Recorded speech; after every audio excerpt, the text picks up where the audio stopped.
ದೇಶದ ಬಗ್ಗೆ ಅಭಿಮಾನವಿಲ್ಲ, ಪರಂಪರೆಯ ಬಗ್ಗೆ ಅಭಿಮಾನವಿಲ್ಲ, ಅದರ ಬಗ್ಗೆ ಅಧ್ಯಯನವೇ ಇಲ್ಲ. ಪಾಶ್ಚಾತ್ಯ ಜಗತ್ತು ಕಾಯ್ತಾ ಇದೆ ಇಂಡಿಯಾದಿಂದ ಬೆಳಕು ಬರಲಿ, ಬೆಳಕು ಬರಲಿ.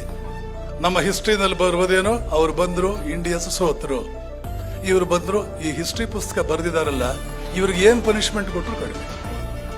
ಮನುಸ್ಮೃತಿಯ ಟ್ರಾನ್ಸ್ಲೇಷನ್ಗೆ ಇಳಿದ, ಸಂಸ್ಕೃತ ಸ್ವಲ್ಪ ಕಲಿತ, ಅದಾದ್ಮೇಲೆ ಗೀತೆ, ಅದಾದ್ಮೇಲೆ ಅಭಿಜ್ಞಾನ ಶಾಕುಂತಲಂ ಇದೆಲ್ಲ ಓದ್ತಾ ಬಂದು ವಾರನ್ ಹೇಸ್ಟಿಂಗ್ಸ್ ಹೇಳ್ತಾನೆ, ಹೇಸ್ಟಿಂಗ್ಸ್, ನಾವು ಈ ದೇಶದಲ್ಲಿರೋ ಬಂಗಾರ, ಬೆಳ್ಳಿ, ವಜ್ರ ಎಲ್ಲ ಇಂಗ್ಲೆಂಡ್ಗೆ ಸಾಗಿಸೋಣ ಅಂತ ಬಂದಿದ್ದೀವಿ ತಾನೆ, ಅವೆಲ್ಲ ಲೆಕ್ಕಕ್ಕೆ ಇಲ್ಲ.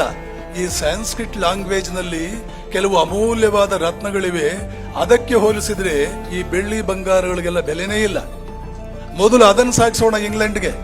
ವಿವೇಕಾನಂದರು ಹೇಳ್ತಿದ್ರು, ಕೇವಲ ಆಹಾರ, ನಿದ್ರಾ, ಭಯ, ಮೈಥುನವೇ ಜೀವನದ ಗುರಿಯಾದರೆ ಈ ಕ್ಷಣದಲ್ಲೇ ನನ್ನ ಶರೀರವನ್ನು ಬಿಸಾಕ್ಬಿಡ್ತೇನೆ, ಬದುಕೋದು ಬೇಕಾಗಿಲ್ಲ ನನಗೆ. There must be a higher purpose for life.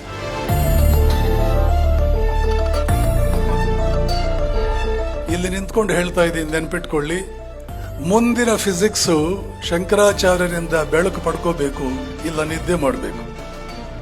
ಇನ್ನು ಮುಂದಿನ ದಿನಗಳಲ್ಲಿ ಜನರಲ್ ರಿಲೇಟಿವಿಟಿ ಮತ್ತು ಕ್ವಾಂಟಮ್ ಥಿಯರಿ ನಮ್ಮನ್ನು ಯಾವ ಮಟ್ಟಕ್ಕೆ ತಂದು ನಿಲ್ಲಿಸಿದೆ ಅಂತಂದ್ರೆ, ಇನ್ನು ಮುಂದಿನ ದಿನಗಳಲ್ಲಿ ನಾವು ಪಾಶ್ಚಿಮಾತ್ಯರು, ಅಮೆರಿಕನ್ನರು, ಯುರೋಪಿಯನ್ನರು ಇನ್ನು ಮುಂದೆ ಪ್ರಪಂಚವನ್ನ ಒಬ್ಬ ಹಿಂದೂ ಅಥವಾ ಒಬ್ಬ ಬುದ್ಧಿಸ್ಟ್ ಯಾವ ದೃಷ್ಟಿಕೋನದಿಂದ ನೋಡ್ತಾನೋ ಹಾಗೆಯೇ ನೋಡಬೇಕಾದ ಅನಿವಾರ್ಯತೆಯನ್ನು ತಂದಿದೆ. ಕಲ್ಚರ್ನಲ್ಲಿ ಸುಧಾರಣೆ, ಕ್ರಾಂತಿ ಮಾಡಿಬಿಟ್ಟಿದೆ. ಯಾವುದು? ಜನರಲ್ ರಿಲೇಟಿವಿಟಿ ಮತ್ತು ಕ್ವಾಂಟಮ್ ಫಿಸಿಕ್ಸ್. ಮತ್ತೆ ಅವೆರಡು ಹೇಳುವಂತಹದ್ದು ಏನನ್ನ? ಬ್ರಹ್ಮ ಸತ್ಯಂ ಜಗನ್ಮಿಥ್ಯ. ದೇಶದ ಬಗ್ಗೆ ಅಭಿಮಾನವಿಲ್ಲ, ಪರಂಪರೆಯ ಬಗ್ಗೆ ಅಭಿಮಾನವಿಲ್ಲ, ಅದರ ಬಗ್ಗೆ ಅಧ್ಯಯನವೇ ಇಲ್ಲ. ಪಾಶ್ಚಾತ್ಯ ಜಗತ್ತು ಕಾಯ್ತಾ ಇದೆ ಇಂಡಿಯಾದಿಂದ ಬೆಳಕು ಬರಲಿ, ಬೆಳಕು ಬರಲಿ. ವಿವೇಕಾನಂದರದೆಲ್ಲ ಸುತ್ತಕೊಂಡು ಬಂದು ಮೆಡ್ರಾಸ್ನಲ್ಲಿ ಹೇಳಿದ್ರು, the whole world is in need of light and India alone has that light. The whole world is in need of light.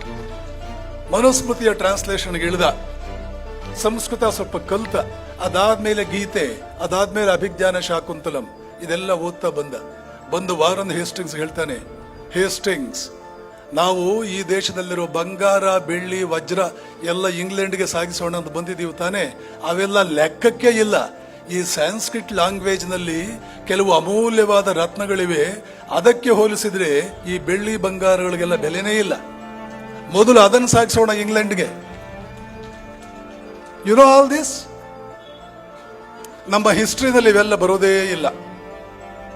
ನಮ್ಮ ಹಿಸ್ಟ್ರಿನಲ್ಲಿ ಬರುವುದೇನೋ, ಅವ್ರು ಬಂದ್ರು ಇಂಡಿಯನ್ಸ್ ಸೋತರು, ಇವರು ಬಂದ್ರು ಈ ಹಿಸ್ಟ್ರಿ ಪುಸ್ತಕ ಬರೆದಿದಾರಲ್ಲ, ಇವ್ರಿಗೆ ಏನ್ ಪನಿಷ್ಮೆಂಟ್ ಕೊಟ್ಟರು ಕಡಿಮೆ.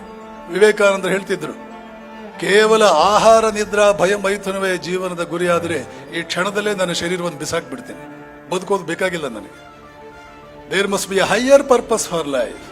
ಸಣ್ಣ ಗುರಿಯನ್ನು ಇಟ್ಕೊಂಡು ಅದನ್ನು ಸಾಧಿಸಿಕೊಂಡು ಓಹೋ ಏನೇನೋ ಪಡ್ಕೊಂಡ್ಬಿಟ್ವಿ ಅಂತ ಬೀಗಬೇಕಾದಂತಹ ಸಂಸ್ಕೃತಿ, ಆ ನಾಗರಿಕತೆ ನಮ್ಮದಲ್ಲ. ಹಾಗಿದ್ದರೆ Vivekananda would never have been proud of his ancestry. Vivekananda is proud of his ancestry because it is this race that unfolded the whole of the range of truth. ಸತ್ಯ ಎಲ್ಲಿದೆಯೋ, ಸತ್ಯದ ಮೊದಲನೇ ವಾಕ್ಯದಿಂದ ಸತ್ಯದ ಕೊನೆಯ ವಾಕ್ಯದವರೆಗೂ ಎಲ್ಲವನ್ನು ಅನ್ಫೋಲ್ಡ್ ಮಾಡಿ ಜಗತ್ತಿನ ಮುಂದೆ ಇಟ್ಟಿರ್ತಕ್ಕಂಥ ದೇಶ ನಮ್ಮದು. ಅದನ್ನು ನಾವು ತಿಳ್ಕೊಳ್ಳೋದು ಬೇಡವೇ?